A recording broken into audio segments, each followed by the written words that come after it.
Hey everyone, Chris Sawyer, the Varietal Show is back. Welcome here. We are in Russian River Valley and I'm with my great friend Rod Berglund. Rod Berglund, we call him the Rodfather. That is a fun name, but you know, Rod, you and I have known each other for a long time and we got to know each other through this amazing brand which is called Joseph Swan. If you guys know history about Pinot Noir in Russian River Valley, then you know some stuff about Joseph Swan. Joseph Swan was a great man. And he really planted these grapes back in the late 60s, bought this piece of property in 1967, really kind of started making the wines in 1968, and there were already Zinfandel vines here, but what he really did that was very, very special was that he listened to someone that he considered a true mentor, and that was Andrei Chelichev. And you guys know BV Winery, and Andrei Chelichev was the man. And he didn't just stop at BV Winery. He went out and started spreading the gospel to other people as pretty much the first real consultant in the wine industry. And he really was fond of Joseph and this piece of property in particular. How Rod came about this was he married into the family. But Rod had been making a brand that you guys might know, and he was the first winemaker for a brand called La Crema. Anyone hear of that brand? Probably. So Rod was started there, and before that he was from Petaluma, where I'm from, and so we are Petalumans from P-Town. But you know, I've been following Rod for ever since I got into the industry. You really started making the wines here in 1987. When I graduated as a Trojan, or 1989, right? You helped Joe in '87. Right. You helped Joe in 1987, and then he kind of took over in 1989. But that's how long, you know, really I got to know you in the 90s, and we've been great friends. Not only just about wine, we drink other things together, and we have a lot of fun times with our friends. But I really wanted to kind of do this show today because, you know, this is a very historic thing. When we talk about Pinot Noir and we think about the dynasty of Pinot Noir, we don't have what Burgundy has. We don't have that much time here, but we, you know, for Russian River Valley, this vineyard right behind us is a big deal. This is really a historical landmark. And Rod, tell us a little bit about this and you know what we're looking at back here and what's still planted and what's Chardonnay and what's back here behind us. Real quick, the label he showed you is unique to this one particular bottling. We don't normally have a swan limousine or a three-headed swan. Yeah. This is from a vineyard called Two Birds, and we're the third bird being the swan, so that's why we do a fun label. This is the regular one, right? Trick, doink. But this is the regular one here with the one-headed swan. So tell us a little bit about this. This is from the vineyard right here. So this is the Trenton estate, 2016 Trenton. Okay. So here we are. Tell us a little bit about what we're looking at back here. A real quick thing about the label. The label is from an English wood engraving of about 1805 by a man by the name of Thomas Buick. And when Joe was getting a label done, he had various versions done by people that were rather interesting but not very catchy until someone found in the Bancroft Library a book called Buick's Birds. And Thomas Buick was a contemporary of Audubon and did a whole thing on the birds of England or the British Isles. And this one actually was known as Buick Swan. I've heard recently they've dropped the Buick's name, but that's been the label since the very beginning. The property, Joe bought the property in 1967. He had been looking for several years, along with a fellow who worked for Andrei Chelichev, who was straight out of Davis in the 40s when he went to work for Andrei. And Joe and his friend were looking and they couldn't find anything appropriate and were about to give up until Joe stumbled across this piece of property, which used to be the center of the old town of Trenton. Our house had the post office for Trenton and the grocery store. It was a real community here. He paid, somewhere I've got the original bill of sale, but I think it's like $43,000 for 13 acres, including grapes, fruit trees, pasture land, a two-story house with a cellar from the 1800s, two-story barn, some other structures, and the neighbors were furious because they were going to drive up the property tax rates because he paid too much money for the property. Joe was an airline pilot at the time, had been making homemade wine since the 40s, and had been looking for a place to actually buy because he felt you had to grow grapes to make great wine. He had very much had a Eurocentric attitude that way. So this was his entree into actually commercial grape growing and winemaking. He never grew grapes for anybody else. They all stayed here. And he also bought Zinfandel starting in Dry Creek after he made one vintage off the estate before Andre convinced him that being a cool place, again, this was considered way out towards the coast in those days. And it was, you just didn't plant grapes out here, except the old Zinfandel producers were all very successful, but people seem to ignore that. But he said that he needed to plant Burgundian varieties here, and that's what led him to plant Chardonnay and Pinot Noir. And the Pinot Noir he planted came from cuttings from the experimental vineyard in Oakville that UC Davis runs, and the director there had brought cuttings from the old Martin Ray vineyard, which had originated at Paul Masson, and Martin Ray in Saratoga had worked from Paul Masson, brought them up the hill, planted a vineyard in the 40s that later disappeared. But the director went down there because the vineyard showed great promise. He followed 3 vines for 3 years to look for consistency, made a selection, brought it up, planted a row. He and Andre took one look at those grapes and said, this looks like Grand Cru Burgundy vines. But unfortunately in California in those days, you didn't plant Pinot Noir unless you're a visionary or a lunatic, and there weren't very many visionaries. Low production, low crop levels, difficult to make, planted in the wrong places, they did everything wrong.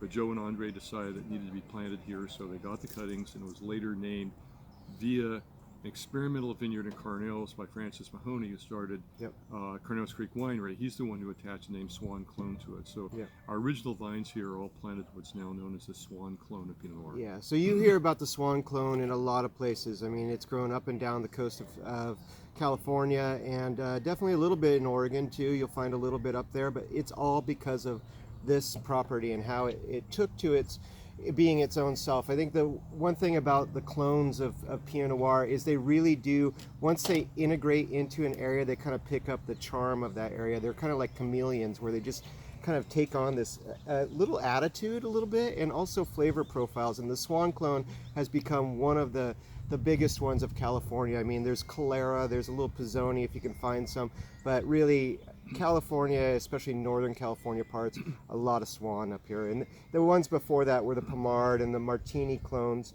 and the Wenti clone as well. But you know, this spot is really famous, you guys. So if you like Pinot, this is amazing. And to be really honest, what we're sitting right next to here, this is not a shishi place. Like, it's not, it never has been. And to be really honest, right over here behind us is where the original production facility was built in 1974. And there was a guy who actually worked for Joe at the time. His name was Joel Peterson. You guys might remember this brand called Ravenswood. Well, Joel made his first bottlings right here after he helped assemble this, and this is where it kind of started. I mean, you've got great Zinfandels in your portfolio too, but you know, I think what Russian River is very interesting because it is the one appellation I think of when I think about the only one that can really grow Zinfandel and Pinot Noir in the same area. Usually it's just Pinot Noir or Zinfandel, like as we have Dry Creek is just Zinfandel. They don't grow Pinot up in Dry Creek, but they don't, it's, but you can grow it here, but it's because there's nooks and crannies. Tell us a little bit about this little Trenton area and the Laguna factor, where we're at here in Russian River, and what makes this a little bit different than the others. Right behind us, there's a ridge of hills, and we are sitting on the first line of hills as you come off the Santa Rosa Plain. Coming from the east, there's Napa Valley, the other side of the Mayacamas Mountains. The county line runs down the ridge line. The west slope of the Mayacamas, below that is Sonoma Valley, and further ones up to the north.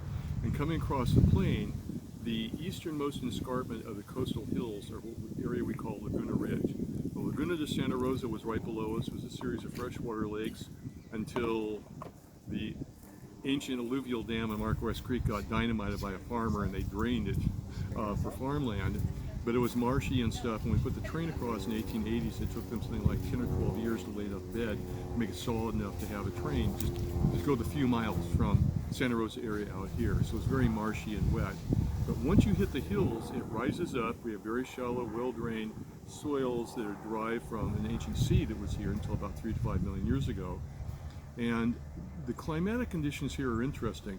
Santa Rosa Plain can be much colder in the winter because cold air settles. In the spring, it's cold there, and they have frost as a problem. We're warmer because the air, as it drains off the hill, warms our soils up. We have earlier bud break, and that downslope air drainage gives an early start to the season, but mid-season the fog will often persist along here, while on the valley floor it'll get quite warm. So we have a longer, cooler growing season, and we can have 5 to 10 degrees longer growing season than a lot of the areas around us, which allows us to grow everything successfully from early ripening things like Pinot Noir. We even have a little bit of old vine Cabernet here that Joe planted in '69.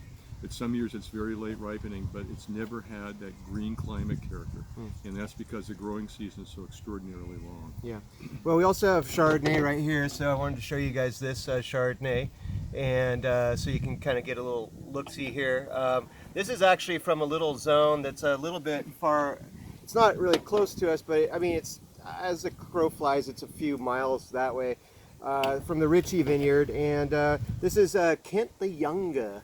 So tell us a little bit about Kent the Younger before we get into the Pinot. Kent Ritchie is a guy who, coming from the Detroit area, whose parents were Canadian, grew up playing hockey, and became a national sales guy for 3M Corporation to live down in Southern California. He would come to Santa Rosa to play hockey at the Charles Schultz Arena and senior league hockey there. And he met a guy there who was touting this vineyard investment project with big tax write-offs because there was lots of incentives to invest in things like that. And Kit bought into it, sounded like a good business deal. Well, the guy who put it together actually knew nothing about growing grapes. He had a couple of vineyards. It was a total disaster. It was going belly up. And he and another guy took over the assets to save their investment. And Kent bought the other guy out, sold the other vineyard, and he kept the vineyard. It was called Poplar because the poplar trees around the reservoir there.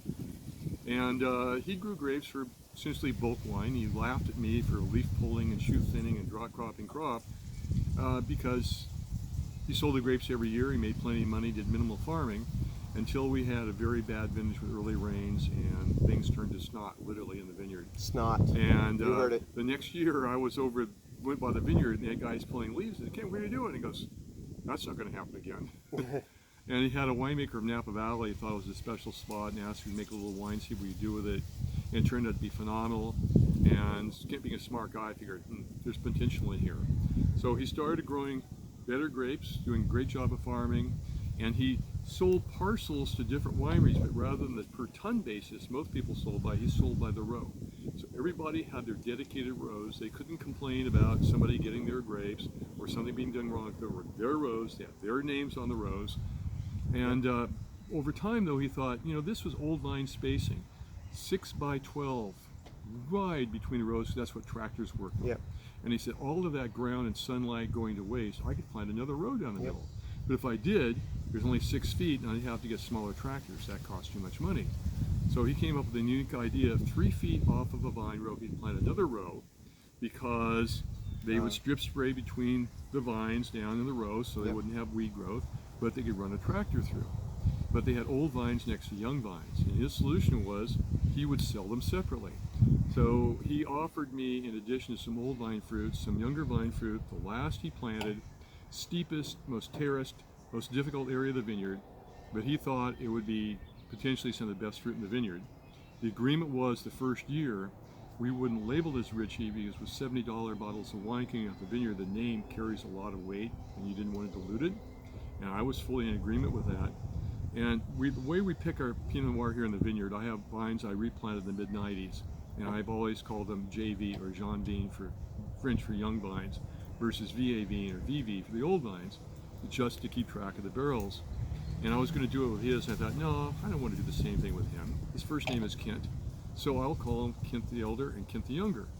And when it came time to bottle and I didn't know what to do with the young vines, I was looking at a barrel one day and trying to think, what am I going to call this? And I saw the tag and said, oh, I've already got a name.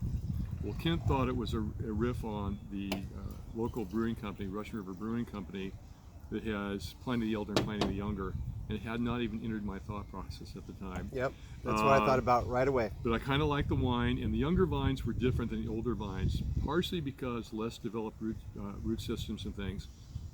The old vines, you waited and waited and waited, and you come back and taste them every day, and they go, they're tasting really good, but they're just not Ritchie yet. And finally one day the vines go, okay, maybe we're ready to come off the vines now. And you had maybe several days you could pick in, and there wouldn't be any big change. but you wouldn't get the richy character until a very long time on the vines. The young vines is, I'm not ready, I'm not ready, you should have been here yesterday. It was that quick, and Kent keyed me in one year. I raced over there, and he was right. We picked it. Much lower sugar in the old vines because the vines just ripen more quickly. A little higher acidity. They had the richy aromatic profile, but they were leaner in the mouth and brighter, and they were just a different type of Chardonnay. Yeah. And I found out that first vintage, and it was going to be a one-year thing, that a lot of, especially East Coast somms that tried it, just went nuts over it. They said, this may not be the wine everybody wants off the list, but this is the wine we'd want to drink. Yep. And the richy can be for those people who want the big rich wines. Yeah.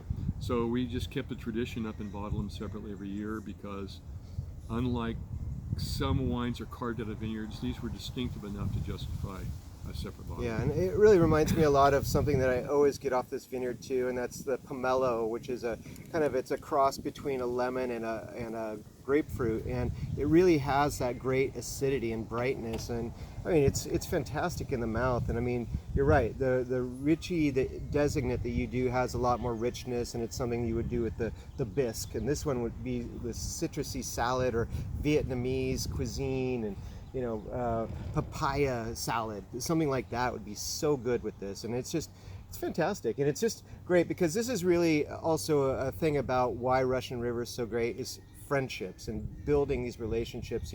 This Richie story that he just told is exactly it. I mean, Mr. Kent Ritchie's a great guy, and also, like, we were talking about Tom Dalinger, a total cult winery from this area, but Tom made his first wines here.